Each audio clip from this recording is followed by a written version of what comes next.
후배였다. 대통령과 직접 소통한 건진 법사에 대해서 이 전 씨의 영향력이 윤석열이 대통령으로 당선되고 난 후에 더욱 굳건해졌다. 이거 JTBC 보도로 밝혀졌는데요. 우선 보도 영상 먼저 보고 오시겠습니다. 윤석열 정부가 들어선 지 2달 뒤인 지난 2022년 7월 5일 건진법사 전성배 씨와 딸이 나눈 문자 메시지입니다. 딸이 아빠 대통령실로 공문 발송했다고 합니다. 라고 전하자 전 씨는 직접 소통해서 결정되면 돼 라고 답합니다. 대통령실 필요 없어. 직접 얘기할 수 있어. 직통 창구가 있다는 의미로 해석됩니다. 전 씨는 A 행정관은 처남 몫으로 들어갔다며 처남이 관리하는데 언제든지 쓸 수 있다고 말합니다. 전 씨의 처남은 대선 전 윤석열 당시 후보를 밀착 수행했던 것으로 알려진 인물입니다. 아니 이렇게 대통령실을 공문을 보냈대라고 하니까 됐어. 직접 소통하면 돼. 직접 소통. 직접 소통한다는 얘기는 뭐 대통령실을 통해서 누구를 통해서 이야기할 필요가 없이 자신이 직접 대통령과 소통하겠다는 거 아닙니까? 네. 대통령과 이렇게 직접 소통한다는 게 우리 부대변인 입장에서는 이게 말이 된다고 생각하십니까? 일반인 아닙니까? 전성배 씨는. 뭐 대통령이 사실은 이제 뭐 누구든 간에 소통을 한다라는 건 사실은 좋은 의미죠. 저희가 이제 이게 윤석열이라는 내란 속의 피의자 때문에 사실은 소통이라는 게 굉장히 만족의 의미가 더 씌워진 것 같은데, 사실은 뭐 국민과 소통을 해야 될 윤석열이 뭐 극우 유튜버와 본인의 이제 주변에 사적으로 이제 뭐 무속이 됐던 뭐가 되었던 간에 본인의 달콤한 말을 하는 사람들하고만 소통을 하니까 이런 문제들이 지금의 상황들이 생긴 것 같고, 네. 뭐 일단 소통 부분에서는 그렇습니다. 근데 요 포인트는 이거예요. 대통령실로 공문 발송했다라고 하면 공적인 업무. 이런 네. 공적인 업무라면은 아무런 공적인 지위가 아닌 사인, 건진 법사 전성배 씨가 이 공적 업무에 대해서 의논을 나누고 자문을 구할 대상이라고 보이진 않거든요, 저는. 어떻게 보시나요? 그러니까 이 시스템을 하지 않고 네. 굉장히 사적인 인연에 의해서 처음부터 끝까지 그랬죠. 네. 지금 천공이 최근에 왜 빠졌는지 모르겠지만 그렇죠.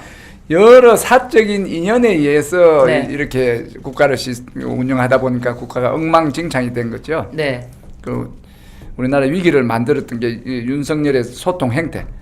그러고 아까 말씀하신 달콤한 이렇게 말씀하셨기 때문에 기억이 나는데, 윤석열 앞에서 올바른 소리를 한 사람은 더 이상 없어요. 몇 번 하다가 다 잘려버리니까 뭐 됐고, 이렇게 무속이든지 뭐든지 윤석열의 달콤한 이야기하는 사람들로 주변에 채워놓으니까 윤석열이가 현실 감각이 없었어요. 여러 사건에서 지난번에 강서구청장 선거도 이기는 줄 알았다고. 네. 이번에 헌법재판소 결정도 5대3 기각으로 뭐 확신하고 있었다 할 정도로 네.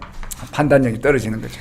네, 이 전성배 씨, 건진법사 전성배 씨에 관련돼서 이 공천 개입 의혹 극구 부인하면서 자신은 그저 기도하는 사람일 뿐이라고 했는데, 이 당시에 윤석열 측근도 극구 부인했거든요. 근데 해명과 달리 이 전 씨가 대선 캠프에서 적지 않은 영향력을 행사한 것이 드러났는데, 이번 영상도 함께 보시겠습니다.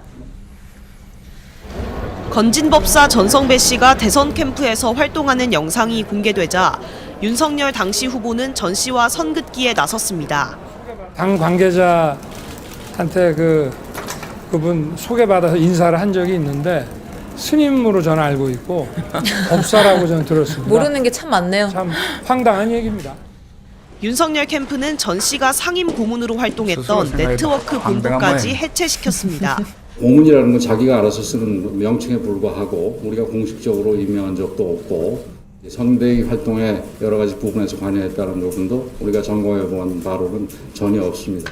하지만 전 씨가 이 같은 저게 조치에 문제입니다. 아랑곳 않고 공식적으로 계속 직함이 영향력을 없는데 행사한 그냥 정황이 개입을 하고 법사폰에서 모든 나왔습니다. 부분에 있어서 대선 투표일인 2022년 3월 9일 이른 아침, 윤석열 캠프 네트워크 본부 부본부장 김모 씨가 전 씨에게 문자를 보냈습니다. 김 씨는 고문님 마지막 1일 보고 올립니다라며 보고서 보고를 3장을 하네요. 첨부했습니다. 김 씨는 또 선거백서는 5본 부장이 따로 고문님께 보고드리기로 했다고 저 정도면은 했습니다. 정말 이 조직이 선거에 있어서 해체되긴커녕 총괄 아닙니까? 대선 총괄? 당일까지도 대선 캠프 1일 보고서와 선거 백서까지 보고받은 겁니다. 야, 정말 꼼꼼하게 챙기는 거의 선거에 있어서의 총괄로 보이는데 네. 아니 와 심지어 지금 이 전성배 씨는 네. 대통령 인수위에서 청와대 이전 팀장을 맡고 있던 윤한홍 의원에게 인사청탁을 하고 그게 뜻대로 되지 않자 항의하는 문자를 보낸 사실까지 지금 밝혀졌거든요. 그리고 윤한홍 의원에게 지금 선거 전략 조언까지도 계속 하고 그랬다는 거예요. 이분 무속인, 뭐 윤석열 말에 의하면은 스님으로 알고 있다라고 네. 할 정도로 그냥 무속인이자 종교인인데 무슨 선거에 대해서 이렇게까지 보고를 받고 순수를 두고 일어나요. 아니 선거를 한번 치러보셨잖아요. 예. 이렇게 아무런 어떤 신뢰성이 없는 사람에 대해서 선거를 맡길 수 있나요? 윤석열의 그 인식이 그런 거예요. 전문가한테 맡기고 정식 개통을 받지 않고 이상한 소리하고 달콤한 이야기한 사람 혹한인 그런 스타일입니다. 저 같은 경우도 선거 이제는 정신을 차려서 해보니까 네. 내 선거가 어땠구나 하는 걸 이제 느껴요. 좀 이제 뒤죽박죽이었는데 네. 그 선거 윤석열은 선거 초보자고 그런 상태에서 전문가들의 전문적인 조언을 없이 이렇게 하는 것은 네. 어떻게 됐는지가 궁금해요. 여론 조작을 했는지 뭘 했는지 네. 어떻게 그런 선거 전략으로 이길 수 있었다는 게 기적인 것 같아요. 제가 오늘 네. 아침에 라디오에서 들었는데 네. 그 윤석열 캠프에서 일을 했던 관계자의 말에 의하면 그 당시에 그 이름만 대면은 다 알 법한 뭐 정치인들 뭐 옛날에 유명했던 뭐 정치인들뿐만 해서 중요한 이렇게 회의를 아침마다 하던지 하잖아요. 네. 그런데 이제 장소도 일단은 너무 협소하고 그래서 일단 들어갈 곳도 많이 없긴 했지만 내용이 이렇게 회의를 막 한 다음에 결국에는 끝나는 게 쓰레기를 잘 줍자. 이걸로 회의가 끝난대요. 그러니까 그만큼 내용이 없는 선거였다. 그래서 그럼에도 불구하고 선거는 이겼지만 네. 선거 자체가 잘 돌아가진 않았다라는 경험담을 들었습니다. 정말 황당하네요. 결론 쓰레기를 잘 주자. 열심히 쓰레기를 끝 하고 들어가는 거예요. 진짜 대단하네요. 이번에도 뒷감당을 잘하게 쓰레기 깨끗하게 치우려고 물을 많이 썼구나.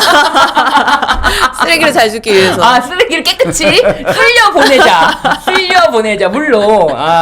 진짜 진짜 오늘 또 우리 유상명 지역위원장님 오셨기 때문에 윤정무 이 마지막 이 경찰 인사 관련해서 지금